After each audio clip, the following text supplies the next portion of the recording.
الرحمن الرحیم الحمد للہ رب العالمین وصلی اللہ علی محمد وآلہ الطاہرین ولعنۃ اللہ علی اعدائہم اجمعین۔ موضوع گفتگو مطہرات۔ پہلے مرحلے میں ہم نے پانی کا ذکر کیا۔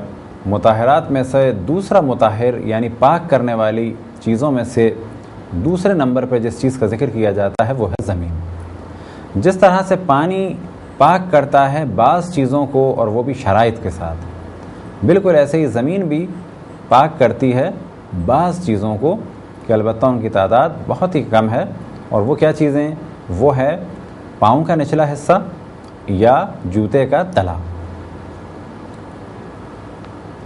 لہذا پاک کرنے کے لیے چند شرائط ہیں، ان میں سے ایک شرط یہ کہ زمین خود پاک ہو۔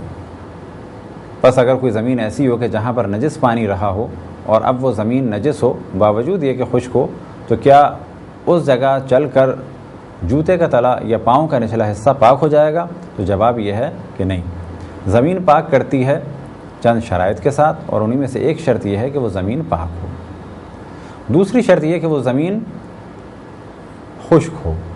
بس اگر وہ زمین خود گیلی ہے تو وہ پاؤں کے نچلے حصے یا جوتے کے تلے کو پاک نہیں کر سکتی۔ اور تیسری شرط یہ کہ اس پہ اتنا چلا جائے یا چیز کو اتنا ملا جائے کہ جس سے اس کی نجاست ختم ہو جائے۔ تو یہ تین شرائط عام طور پہ بیان ہوتی ہیں، لیکن اگر مراجع کے فتووں کو دیکھا جائے تو ساتھ ساتھ اور بھی شرائط ہیں، اور انہی میں سے ایک شرط یہ کہ نجاست چلنے کے ذریعے سے لگی ہو۔ یعنی ایسا نہیں ہے کہ اگر ہاتھ میں پیشاب لگ گیا تو انسان ہاتھ کو مل لے۔ بس ایک شرط یہ ہے کہ جوتے کا تلا یا پاؤں کا نچلا حصہ ہو، ہاتھ پاک نہیں ہوگا۔ یا کوئی گھٹنوں سے چلتا ہے تو گھٹنے پاک نہیں ہوں گے، کوئی کونی سے چلتا ہے تو کونی پاک نہیں ہوگی۔ اسی طریقے سے احتیاط کی ہے علماء نے کہ نہ ٹائر پاک ہوگا اور نہ عصا کا نچلا حصہ، اور نہ جانوروں کے نال، وہ بھی پاک نہیں ہوں گے۔ یعنی احتیاط کی جائے۔ احتیاط سے کیا مراد؟ یعنی ان چیزوں کو نجس ہی سمجھا جائے۔ تو ایک شرط تو یہ ہو گئی کہ نجاست چلنے کے ذریعے سے لگی ہو۔ تو یہ کل ہو گئیں 4 شرائط۔ اسی طرح سے زمین کے بارے میں ایک شرط سمجھ لیں، یا یہ کہا جائے کہ کیا ڈیفینیشن ہے زمین کی۔ یہ جو ہم نے کہا کہ زمین پاک کرتی ہے تو اس سے کیا مراد ہے؟ تو کہا جائے گا زمین سے مراد ہے بجری یا مٹی یا ریت یا سیمنٹ یا اینٹوں کا فرش۔ ہر وہ چیز کہ جس پہ چلا جائے وہ پاک نہیں کر سکتی۔ مثال کے طور پہ پلاسٹک کا فرش ہو یا لکڑی کا فرش ہو یا تارکول کی روڈ ہو یا گھاس پہ چلا جائے تو یہ وہ چیزیں ہیں جو پاک نہیں کر سکتی۔ کتنا چلنا چاہیے کم سے کم؟ تو بہتر ہے 15 قدم، لیکن اگر 15 قدم میں وہ نجاست ختم نہیں ہوئی تو اتنا چلنا چاہیے کہ جس میں وہ نجاست ختم ہو جائے۔ فرض کریں کسی کا جوتا نجس ہو گیا تھا پیشاب میں چلنے کی وجہ سے، اب اس نے چلنا شروع کیا اور اتنا چلا کہ اب اس میں کسی قسم کا کوئی نہ پیشاب کا ذرہ ہے کیونکہ خشک ہو چکا ہے چل چل کے۔ اگر وہ کسی اور نجاست سے مل گیا تھا اور وہ نجاست ختم ہو چکی ہے، فرض کریں کہ جوتا کسی نجاست پہ پڑا اور اب ہم نے چلنا شروع کیا، اور کافی چلنے کے بعد ہم نے دیکھا کہ اب کچھ اس میں نجاست کا نام و نشان بھی باقی نہیں ہے، تو کہا جائے گا یہ چیز پاک ہو گئی۔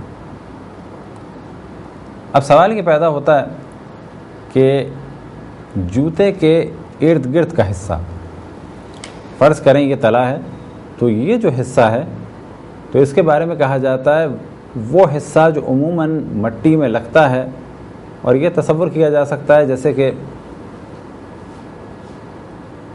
1/4 انچ یا اس سے بھی کم، اور ساتھ میں یہ بھی ڈیپینڈ کرتا ہے کہ وہ مٹی کیسی ہے۔ اگر کوئی ایسی جگہ ہے کہ جہاں پاؤں دھس رہا ہے اور نجاست یہاں کے ساتھ ساتھ اس حصے میں بھی لگ گئی تھی اور اس حصے کی نجاست بھی چلنے سے ختم ہو گئی تو یہ بھی پاک ہو جائے گا۔ لیکن اگر فرش سخت تھا یا مٹی سخت تھی یا وہ فرش اینٹوں کا تھا اور جوتا دھس نہیں رہا ہے تو کہا جائے گا نچلا حصہ پاک ہو گیا ہے، اور بالکل جو شروع کا ایک حصہ ہے جو 1 سینٹی میٹر زیادہ ہے زیادہ یا ذرا سا، تو کہا جائے گا یہ بھی، کیونکہ یہاں نجاست اس حصے کی ختم ہو گئی، یہ بھی پاک ہو گیا ہے۔ لیکن اگر نجاست اوپر کے حصے میں باقی ہے تو کہا جائے گا کہ یہ جس طرح سے پہلے نجس تھا اس طرح سے ابھی بھی نجس ہے۔ اب اگر نجاست کا کوئی ہلکا سا ذرہ محسوس ہو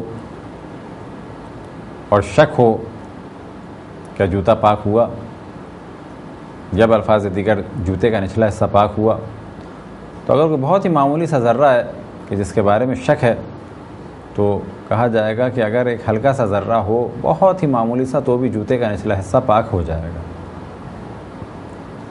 آیا چلنے سے اندر کا حصہ بھی پاک ہو سکتا ہے؟ تو اس کا جواب یہ ہے کہ نہیں، زمین پاک کرتی ہے فقط پاؤں کے نچلے حصے کو یا جوتے کے تلے کو، اور وہ حصہ کہ جو زمین سے لگ رہا ہو، اور زمین کیا چیز ہے بیان کیا، مٹی ہو یا پتھر ہو یا بجری ہو یا ریت ہو، اسی قسم کا کوئی فرش، نہ کہ پلاسٹک یا کوئی اور فرش۔ یہ تھی مختصر سی گفتگو مطہرات میں سے دوسرے نمبر پر بیان ہونے والے مطہر یعنی زمین کے بارے میں۔ خداوند تبارک و تعالیٰ سے دعا ہے کہ بحق محمد و آل محمد ہمیں اپنے رسول اپنی حجتوں خصوصاً امام زمان علیہ السلام کی معرفت اور اطاعت کی توفیق عطا فرمائے۔ وصلی اللہ علی محمد و آلہ الطاہرین۔